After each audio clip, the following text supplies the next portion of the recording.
My name is Bob Cowan. I graduated in 1994 from Full Sail. I am currently the monitor engineer for Metallica and front of house engineer for Melissa Etheridge.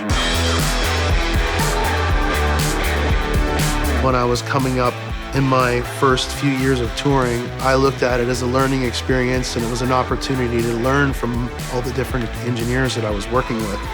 I never much enjoyed soldering, but it's good to have done it and know how to do it. I was more interested in the art of audio and mixing. There's a lot that goes along with that, and you quickly figure that out, that it's not just you and a mixing console. There's so many variables with the PA and the rooms and the bands and the songs and then the audiences, and it varies with every artist that you work with. You know, with Metallica, you have a consistent audience, and a lot of the venues may not be exactly consistent, but it's a similar setting. Whereas Melissa Etheridge or even Ringo Starr, we would be in a casino one day and the Beacon Theater the next day. It just depended on what the next day would bring. Some of these moments when they're on stage are really intense moments. And on the inside, you might be like lost or freaking out about whatever's happening in that moment. But on the outside, you have to be confident, and you have to have that look of what you normally look like when things are great.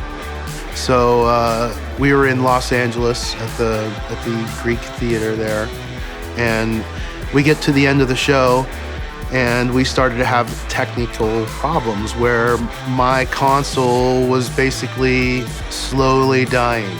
And suddenly there was nothing left, and I literally lost the PA. It was right at the beginning of her big song, you know, so she's getting ready and she's just starting it, and I tell her in her ears, I said, Melissa, you have to stop. I'm really sorry, but the PA is off, and we're working on it. We're gonna get it fixed. And one of her go-to things whenever she has something like this happen is she does a sing-along with the audience. The way she deals with it, to me, I look up to that, because I feel, wow, here's a person on stage doing their thing, and they have these technical difficulties, and they just know how to roll with it. And it really just shows you what a great person she is, and it kind of makes you want to do that much more for her.